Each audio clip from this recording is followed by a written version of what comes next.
Just want to welcome everyone. There's coffee, cookies, and some snacks and some waters. Please take advantage of that. First thing I want to answer before it's asked is, it's a chainsaw accident. Literally, yes. I was cutting wood and I cut wood most of the day, and there was this pine tree in my way when I mowed for years. And before I turned the saw off for the day, I said, I'm gonna end that tree's existence and make it convenient for me to mow. So I cut the pine tree, about a 5-inch pine tree, in half, and then I went to the ground, cut it close so I could mow over the top of it. And I'm cutting oak all day, getting into pine. It was soft and it was quick, and I touched my ankle and my foot area. And I did cut some tendons, had some surgery about 3.5 weeks ago, and I'm doing okay. Before we get started, we have some guests here to introduce, and they may interject during the presentation with their expertise or during question and answers that we have scheduled for later. Matt Sagel is from Tower Pinkster, architect. Matt, Dan, and Kalina are from Chrisman, our construction contractors. And Right Side Design, who's helping us with communications and messaging, are here, and that's Brandon and Shannon. So welcome, thank you. All right, let's get started. Just a little background. We have presentations before the summer related to 3 options. So we're picking up at the point where we've gotten feedback through surveys, through communication, through process like we're doing today. And we've kind of narrowed down the scope of the work through that communication and working with our group. So let's get started. There. Thank you. Education and your community. I'm Superintendent Ron Stone. We're really spend a little bit of time on the why. I think that's really important. Besides the logistics of the buildings that we have, minus the high school, middle school, we have to address, and that it's our stewardship as board members, superintendent, to communicate to the community our needs, facility-wise, and that's what this process is. Education for a strong community, why education matters, supports stable property values, attracts and keeps families in our community, fosters economic development, provides workforce for our businesses, develops students into productive citizens. More why. I call these the education in our community. These are really the pillars of a successful community. And that is economics with diverse and vital and innovative businesses providing services and creating job opportunities. Education, high quality educational resources for a lifetime of learning. Health and wellness, access to quality health care and resources. Neighborhood and community, providing housing and basic needs for residents while creating a sense of pride and shared purpose.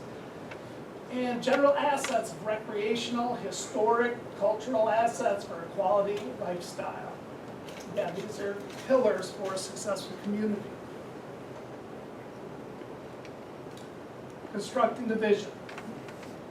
As we recall MAPS 2020, we've reflected in this process the past 20 years related to facilities, and now the next 20 years related to facilities and our needs. Constructing the vision, defined our guiding principles and our non-negotiables, a shared vision for providing the highest quality educational experience in an environment supportive of all. We've really done 2 parallel pathways in the district. We've been working extremely hard internally with our culture, with our staff and our teachers, trying to build an environment and culture that is positive for our students, related to social and emotional learning, academic learning. We've been working really hard over the last 2.5, 3 years, getting ourselves on track and being one as a unit, as staff and administration. And we've like I said, that has been a parallel process that we've been working on. Working on communication, getting support from the Student Safety Advisory Committee made up of parents, administration, and board. We've made some great gains. We've also completed a facility assessment and evaluation of the current state of our physical environment, and Chrisman has helped us with that.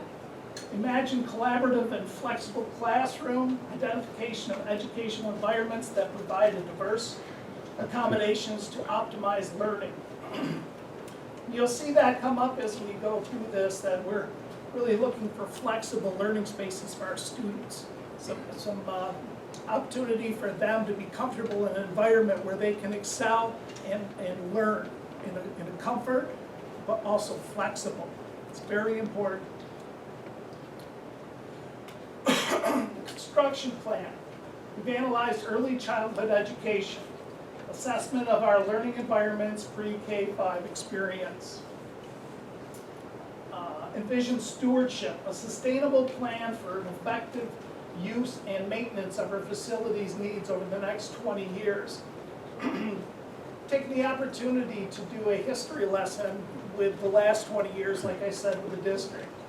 And looked at how the last 20 years we've communicated to the community, engaged the staff, and done an overall analysis of the district related to facilities. And we thought we could do better than what has been represented in the past. And that is communicating clearly those needs and developing a plan to address those needs. And that's been our real drive in this process. In that process, we've considered the community, a collaboration with community partners that allow us to deliver diverse resources for supporting MAP students and families. This is a slide that we've shown in other presentations. It represents a facility needs from the assessment. That amount was $63 million on these facilities here. The blue is 1 through 3 years, yellow 4, 10, and 11, 12 years. And you can see how that is broken up in each building. And as you can see, our elementary needs are pretty immediate identified. And if you've been in the buildings, you can feel and see that too.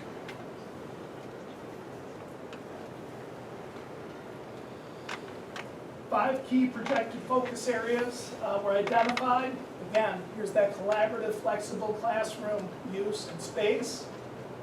Rising to the top, safety and accessibility, early childhood learning, the stewardship. What we mean by stewardship is, are we being responsible as an organization to the community, and are we being responsible to the facilities that you entrust us and we have funding from the state to maintain? How are we doing at that job of stewardship? What can we do better? And community is also a focus area that's been identified. We really need to engage the community in this process, this discussion, and help and ask for partnership with our needs. The top responses that we've had through meetings like this, meeting with the staff, surveys, and just general conversations that we've recorded. Flexible classroom space, again, improved pickup and drop off. These buildings are not designed to do that conducively, and we feel that every day. And it is a safety issue. I'm out there trying to help with that too, if you've seen me out there. Additional gym space. We have a need for additional gym space, and that can come through in our conversations and feedback. Safe entrances. The community really communicated to us about that need, that we need to protect our students. They're entrusted with us a great deal of time. We take that as our first priority and our first responsibility, and safe entrances and maintaining and managing that process with kids and community is very important. And again, generally, electric, lighting, HVAC, and plumbing improvements, we've just got old, tired stuff, and we need improvements with those. What other things that came through? Voc Tech opportunities. They feel the community feels that our students need to have opportunity for hands-on experiences. We need traditional opportunities and thinking non-traditional in future. As we think of 5th, 6th, and elementary students, what opportunities of hands-on is going to look a lot different than what exists now. And how can we prepare them? We're working on robotics in the elementary. It's moving to the middle school next. Worker space, 3D printers, those kind of things are really important for our students to get experience with. So that and the traditional ones of that offer at West Shore Community College at the Tech Center. I don't know if the community really understands it. We've got 75 to 80 high school students that attend that each year. That's a lot. And they're taking advantage of great programming. Thank you, Paul. They're taking advantage of great programming with certification opportunities and that programs that lead right into the West Shore Community College program. So they're getting great opportunities for that. Again, moving down, improved flexible furnishings. That kind of goes with this flexible spaces, that you need flexible furnishings for those spaces. And early childhood facilities, as we discussed and shown you so far, that is really a primary focus of immediate need. Excuse me.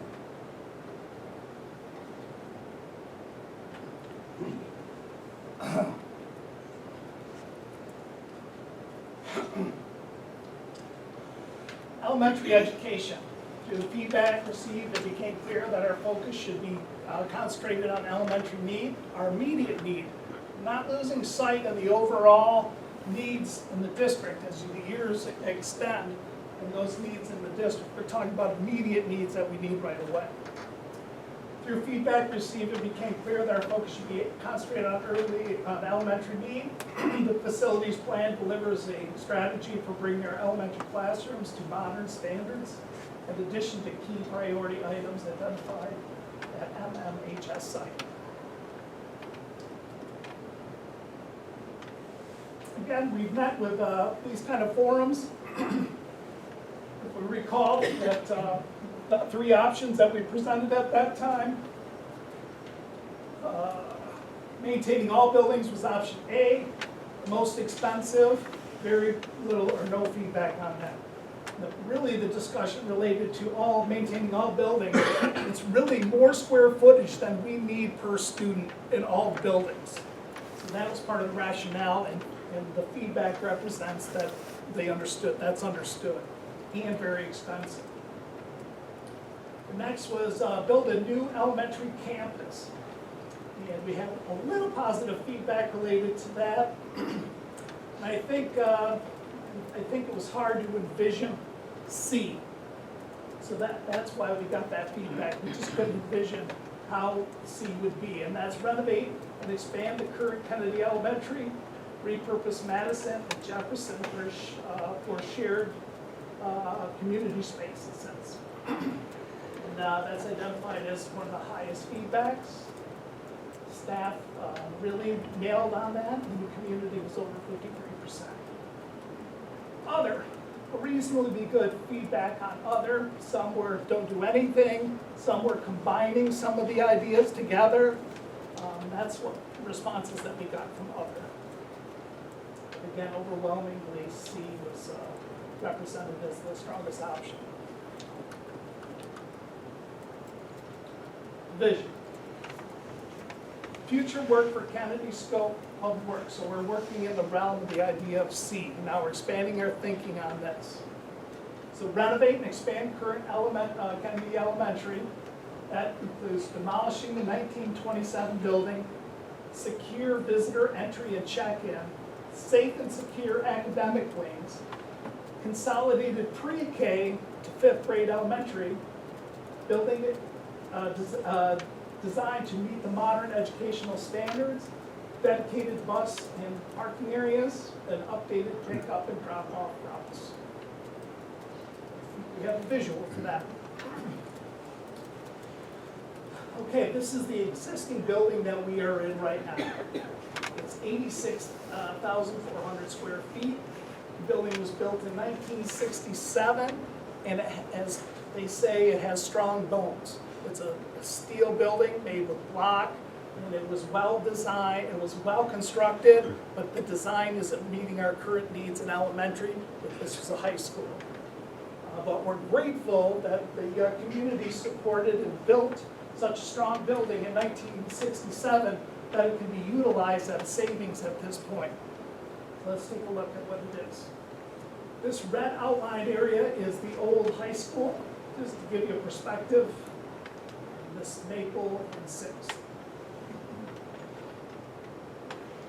This would be a new addition, 16,400 square feet addition. Secure area, this would be the office space.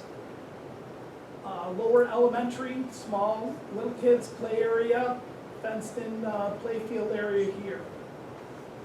Staff visitor parking, designated their own drop-off route.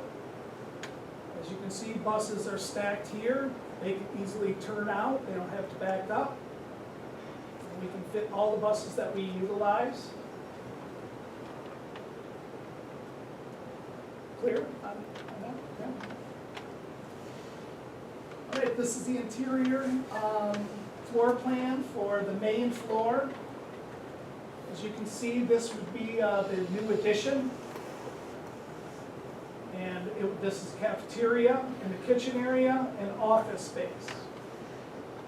This floor is designated for our smallest students.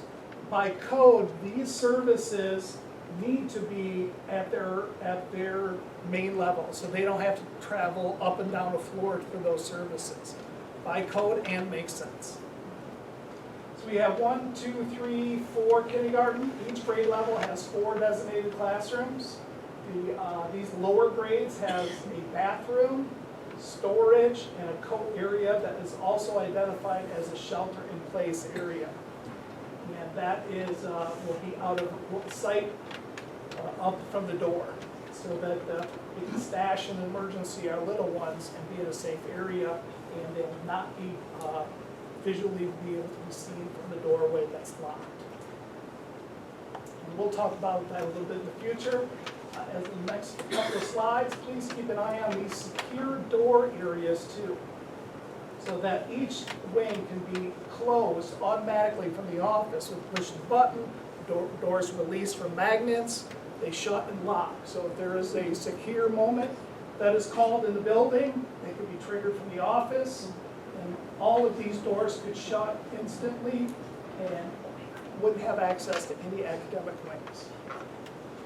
Preschool area, that is the old locker rooms area over here. And GSRP, each of these have their own toilet. First grade, kindergarten, preschool, and GSRP have their own water room and coat room.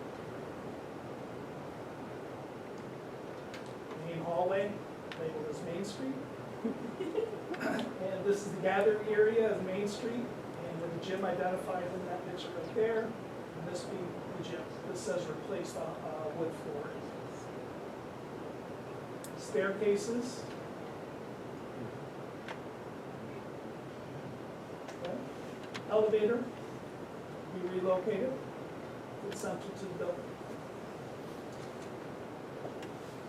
Pretty cool. Okay, next floor. This is the garden level floor downstairs.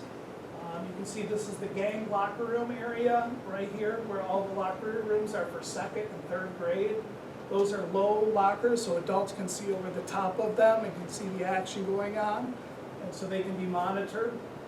This space in here is a good common area space where there can be some seating, flexible seating. You can see that here, rendered it here. You see second grade, there's no windows on this side. So what we've done to accommodate that, you can see this is a second grade or windows for daylight. I think that's this wall here. These will be glass. The windows into the classroom to capture all of the sunlight that this takes in. The trade-off for second grade, and I haven't heard too much from the teachers, is their storage. So they'll probably have twice as much storage because there's not windows, so there's an advantage there. And special education will be located here. And the special ed will have their own water room, toilet rooms, and then you can have one for each special ed for each grade level.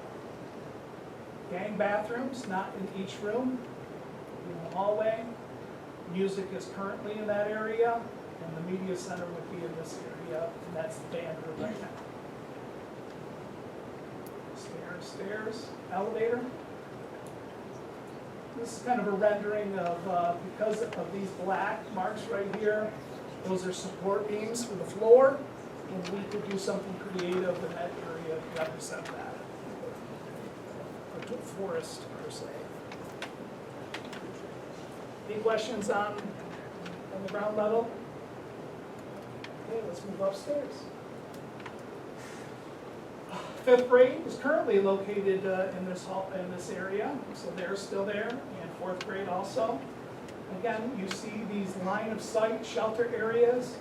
The door is configured in a way that through the door you cannot see beyond that line of sight.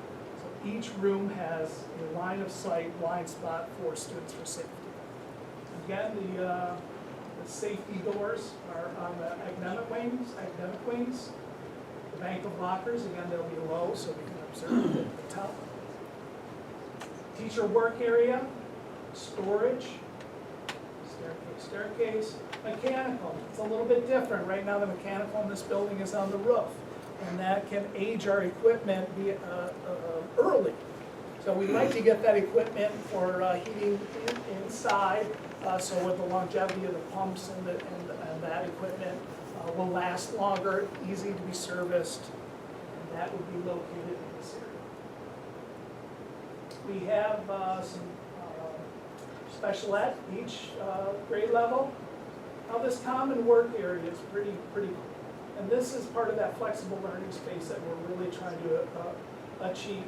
Now all of fourth grade can meet in a common area and work together and build community, work collectively with teachers and share students. And, so there's one on each side, small group rooms, that would be these rooms here, would split that, and they would be able to be entered from either side. With those small rooms, you could work with individual or small groups of students. That's it for that floor. Again, reiterating safety first. Three primary safety features in the plan, and the visiting area. So this is the front door to come into the building. You'll have to go into these doors would be secured. You'd have to go into the office, get checked in, get permission, and then allowed to enter the building. And if someone comes in and says, but I have to use the bathroom, we'll have a public bathroom there in the sitting area also, so that we can contain them. And again, secure all academic wings with automatic doors. That's that feature identified. Again, shelter in place located in all classrooms, and that's the line of sight shelter area there.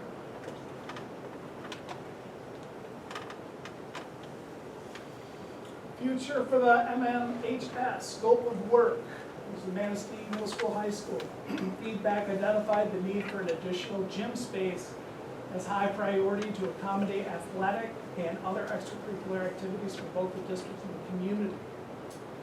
Safe and secure access points to the academic wings, upgrade interior doors hardware, middle school gym with dedicated locker rooms, exterior accessible storage for community track, inclusion of priority items 1 through 3 year facility assessment. So these are identified as high priority 1 through 3 years. Some comments, but I'll hold on. Right now, if you've been to the high school so far this year, we've improved with seal coat and new painting and identifying lines. So for easy parent drop-off pickup for kids, we've really worked hard on that design. We have the school buses over here in this section of the parking lot, and we're trying to allow better traffic, get parents off of 12th Street, make it more easy and conducive for them to utilize this area for drop-off and pickup. That's a big safety feature. We're working right now on a secure entry. If you remember the Kennedy diagram where we have to go into the office to go out, we are just opened bids this week. The district is moving forward with that entry system at the high school. So if you can envision going into the school, and if you know where the assistant principal's office, Mr. Travis' office was, it's right through that wall. So we're going to open up that wall and allow and have you go into there if you're a visitor. There's a bathroom in there, and you'll meet a secretary to get checked into the building. So we're have those improvements. We hope to be under construction in October, wrapping it up maybe at Christmas break. And so again, we're moving forward with that. This would be the location of the middle school gym. So general fund projects, secure entry vestibule, drop off, pick up, reconfiguration. We'll be looking at working with our contractor on sending out bids for new carpeting and interior finishes. The hardware on the doors are getting tired. The finishes on the doors are getting tired. So we're going to systematically start going through that and start replacing them. The doors, if you walk into the commons area, there's 2 sets of doors on each side of the library that are going to our academic wing. The secure doors at Kennedy that close in an emergency, we're wiring those doors so they close in an emergency and then close those academic areas down. So there would be limited access to the building by emergency. The construction of the building is kind of like a stand-up wall kind of thing. There's caulk that needs to be replaced in that type of construction. We don't want water getting in on poor caulking and infiltrating the wall system and compromising it. So we'll be working with our contractor again to identify those troubled areas that need to be caulked soon and make a plan to make our way around the building systematically to protect the entirety of the building. We've got general fund projects. Gym area. And also we've put money in to start systematically working on the roof. You can see this is a lot of roof, and we're going to start addressing it piece by piece. Here we go. Why a middle school gym? Since configuration of the building in since 2013, 3 grade levels have been added to the building. So the gym space is really tight. And the gym space here is utilized for overflow. And it really puts a stress on the elementary and the use of that here for the middle school to continue to be over here using that. So now that this is a middle school, high school, it would be nice if the middle school students have their own gym and have their own locker rooms and area. And that really makes that a middle school facility. And it allows a practice schedule improvement. Students will no longer have to practice until late in the evening hours due to facilities overscheduling. Dedicated middle school facility and locker rooms help separate those students for that purpose. Space for multiple PE classes to be held all at once. Room for additional extracurricular activities, and space available for scheduling of community events. Floor plan, and as you can see, existing gym, so this would be an exterior wall with this new hallway and the new gym space. So it would be on the back side of the building. There's a big grade here, big drop off the hill there. So we thought we would accommodate a second floor. Some of it would accommodate Phil to take in that grade. And then the other half of the gym space, we would have middle school locker rooms. Now these locker rooms are configured in a way that they're just a room with lockers and benches alongside. And across the hall, adding new space by code, we have to add restrooms. And so on the other side of the room would be restrooms, individual, and I think 4 of them would have showers. And so middle schoolers like to shower. Oh, and hopefully they won't smell when they get home, right? So that's the idea behind that. So now we have a dedicated middle school gym for their use. Of course, it could be shared, but having a dedicated for school use in the same facility is a great advantage. And there's another advantage I'll talk as we move through. Future for Madison scope of work. So we have Madison building. And the Madison Community Learning Center has been reimagined as a resource hub, offering practical resources, innovative programs to meet the educational, health, social, and behavioral needs of students throughout our community. Our current partners, the Great Lakes Virtual Academy, so they rent 4 rooms from us, and they run their operations out of that building. In the past, we've used face-to-face. It's a homeschool group that we offer classes to, and they've been utilizing that building in the past too. Manistee ISD, they have a portable there, and they've used that building also. And currently Central Wellness is using a couple of rooms there for their autistic program, working with school-age children. So Madison has worked really well for servicing the community, and it also is bringing in some income for its sustainability. With the relocation of preschool programming to Kennedy, which is currently GSRP and preschool is at Madison, with the relocation of these programs to Kennedy, the Mass Administration offices would leave this building and go to that building.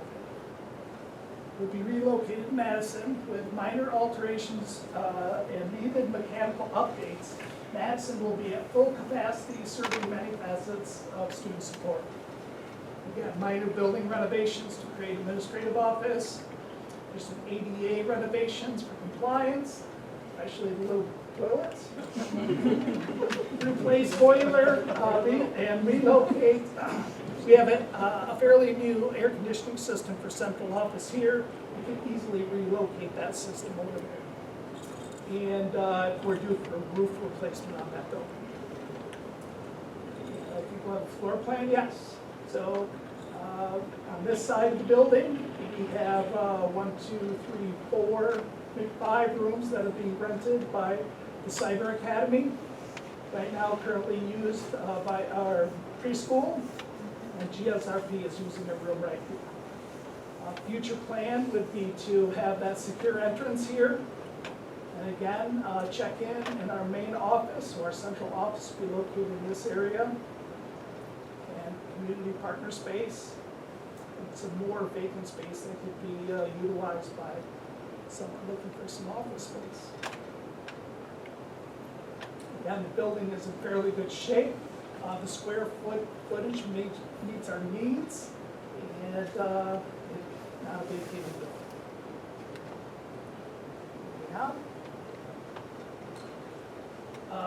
Future of Jefferson. When you get a drink of water, take a read on that.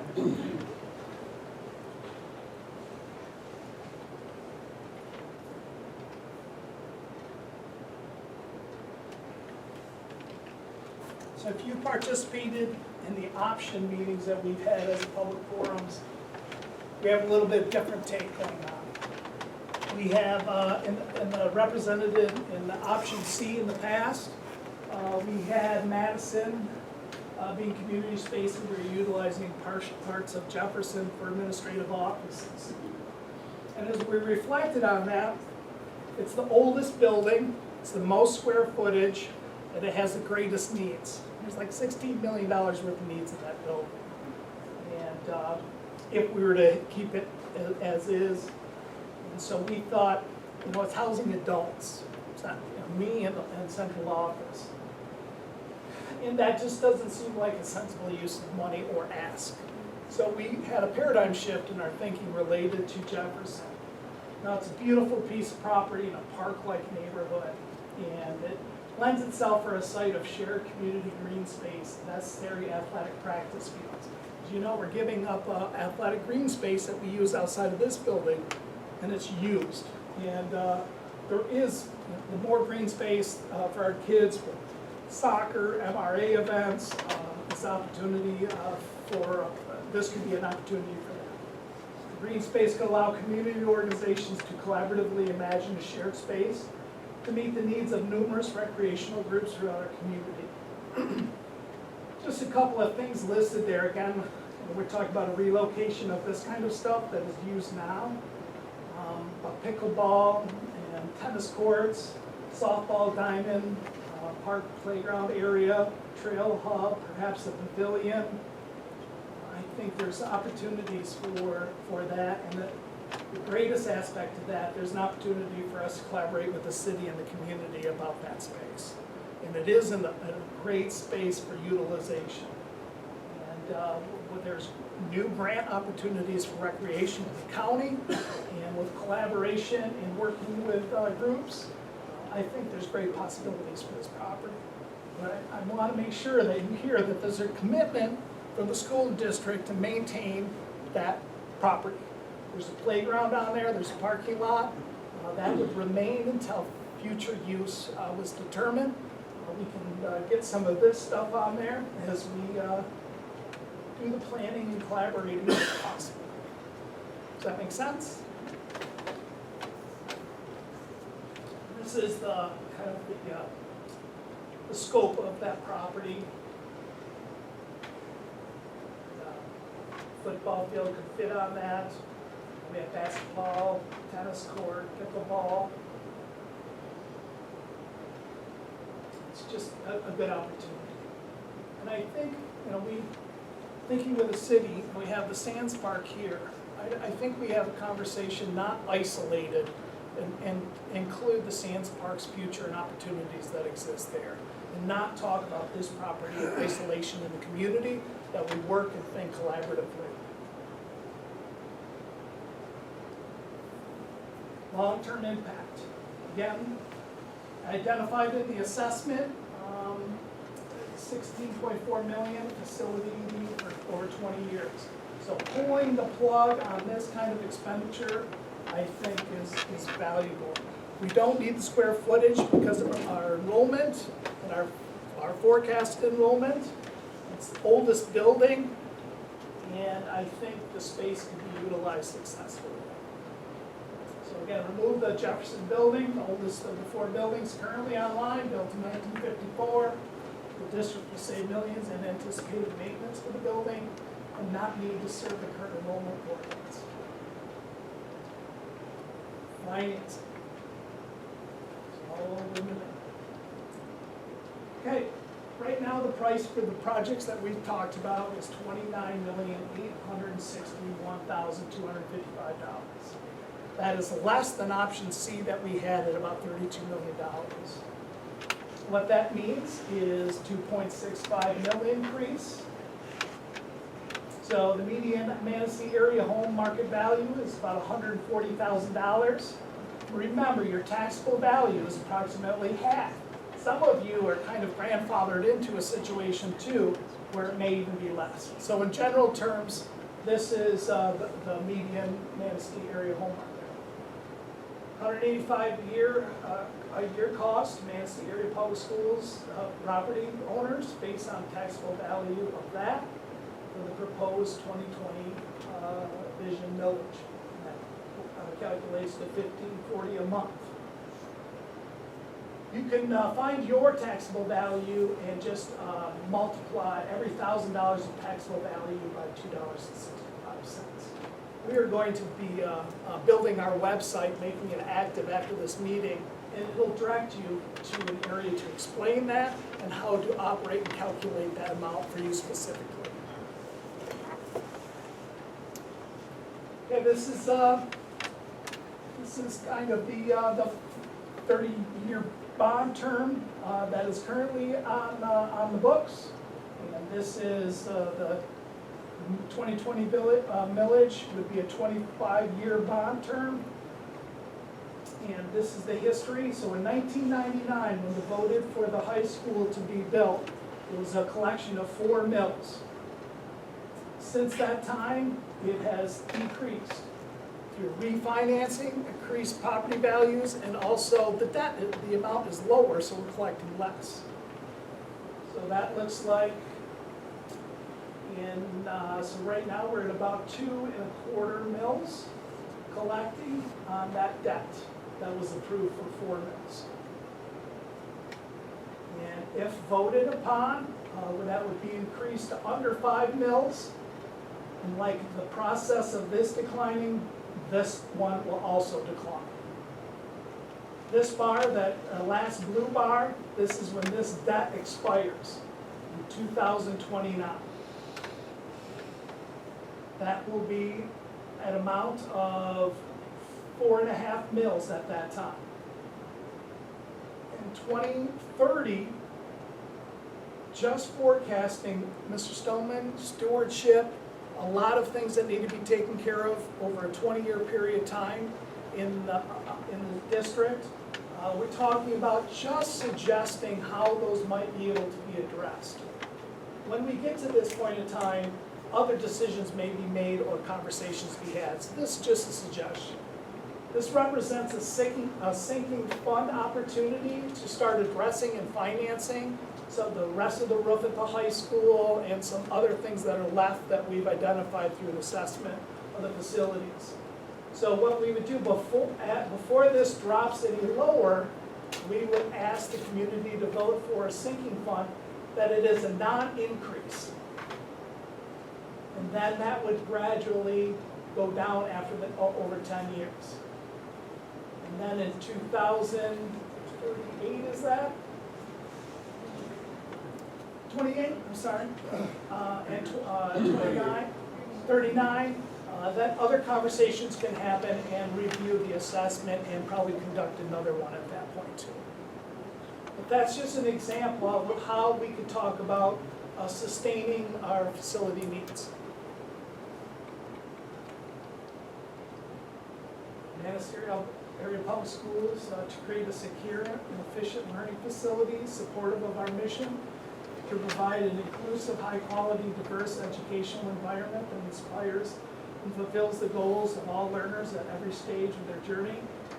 A mission which includes community-wide commitment to provide a stable educational foundation and design and support the needs of our students, families, businesses, and communities for generations to come. The district needs your voice.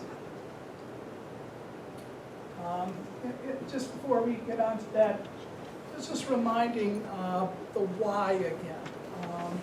As communities around us, Cadillac, Ludington, and Benzie are starting to get active in this process successfully, near successfully in Benzie, they're going again. It's an opportunity for us to advance especially our elementary learning environments, represent a facility that we have pride in, like we have in our middle school, high school. And it represents the values of the future for our community, for our children. They deserve that. So let's explore the plans and discuss the gallery. We have set up, we'll turn those around, our floor plans and some information that were up on the slides. I'd just like to take a minute, take a break, get some water for me. And if you would like to walk and look, talk among yourselves about what you saw, what your feelings are, just take about 5 or 10 minutes at the most. Then we'll be asking you also, we always have questions and we want your feedback on. These are the 3 questions. Do you feel the plan has provided a solid direction for the future of MAPS districts? What changes would you suggest to better meet the needs of our students in the community? What can be done to build community support for our vision or the ideas of what your vision should be, what you suggest it should be? We'll have some paper for you to answer those questions on, but please take a minute, stand up, and we're going to flip these around and take a look, and we'll have a question and answer afterwards, but please talk. Share your feelings amongst each other and generate some questions. Sound good? I think heard some really good things, some good questions, some clarifying things that I hope that I could help with, or some of the staff. Anything that you'd like to ask me before we get started? Yeah, Jason. So you said it's $29 million for this project. So after it's all said and done, does that include tearing down Jefferson? Yeah, yeah, yeah. So we've got like buckets for each site. Okay. We're refining the exact cost. It's challenging to give you exact number on each project, but we have 500,000 designated, I think, around that neighborhood for Jefferson. So that is to get it to the building down and a manageable green space that can be productive. Any other questions? And it included tearing down the old. The 27 building, or? Yeah. Yeah, the 27 building would come down with the renovations and expansion of this building. And I talked to one community member about, boy, we're getting feedback that that was supposed to come down a long time ago. And I could come to you and say, well, if that's the case, maybe the district pays for that. But as you can see, we're looking at putting $500,000 over the next 5 years, maybe more, into the high school. And that's the equivalent of taking that down. So instead of paying for that, we are paying for that, but let's put it over there, contribution from the general fund, and let that come down through the bond. But I hope that you recognize the building of the middle school, high school, it needs to be supported and maintained and invested in. So let's put that money that impacts students and safety right away and spend that money there. So I hope that you're recognizing to hold the bond down and to be stewards of the facility with the money that we get. We're investing that in that building. Does that make sense? Okay. Could you just remind me what year this building was? 67. I was curious if there was any discussion about even earlier childhood education in the Kennedy complex, and specifically even providing childcare for infant toddlers or families. Yeah, I think that's a possibility. I don't know if we have that as an idea for this facility, but hanging on to Madison and the available space that is leaves with preschool GSRP. And I know with the GSRP provider that we have now is very interested in those programs and helping us get them off the ground. The community needs that. We're hearing that, and I think we can hopefully financially support that for the next couple of years. Makes sense. That does. I think that a greater community needs it, and just speaking from personal experience, having that as part of a early childhood complex for us made that really attractive. Yep, And I think it really provides a pipeline to the district. it does. And the service to the community that exists. Good question. Anyone else? Can I ask you to answer some questions, those 3 questions?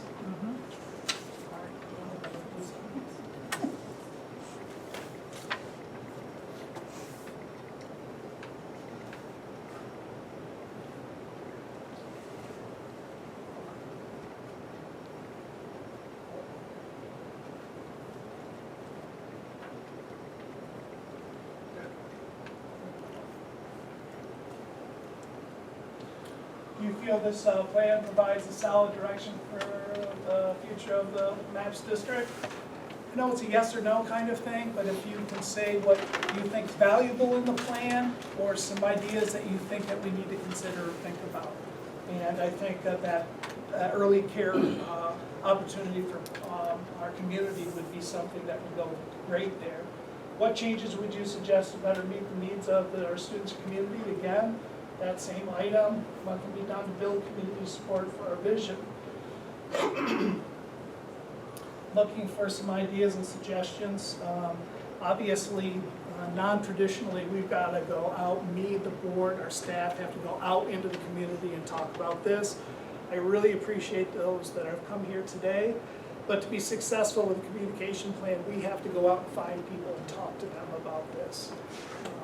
We've got to hit the streets and talk to the people that we meet in Myers, and vegetables is usually where we're meet people.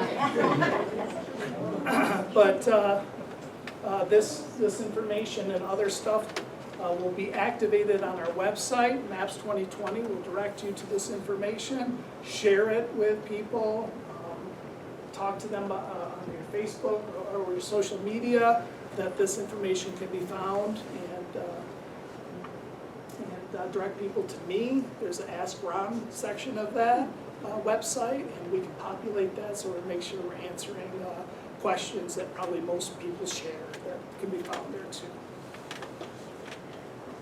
Can I Anything ask, else? what kind of time frame are they looking at if this becomes a go? Well, it'd be my responsibility to talk to the board in the next month or two about what election period that they would want to consider. Obviously, by the timeline, this November wouldn't work, but the next election that could work in the timeline, depending on the board, May or the following November, may be the direction that they take. Again, that's a board decision, but it'll be a part of the board discussions real soon. I think we got to put that flag in the ground real soon.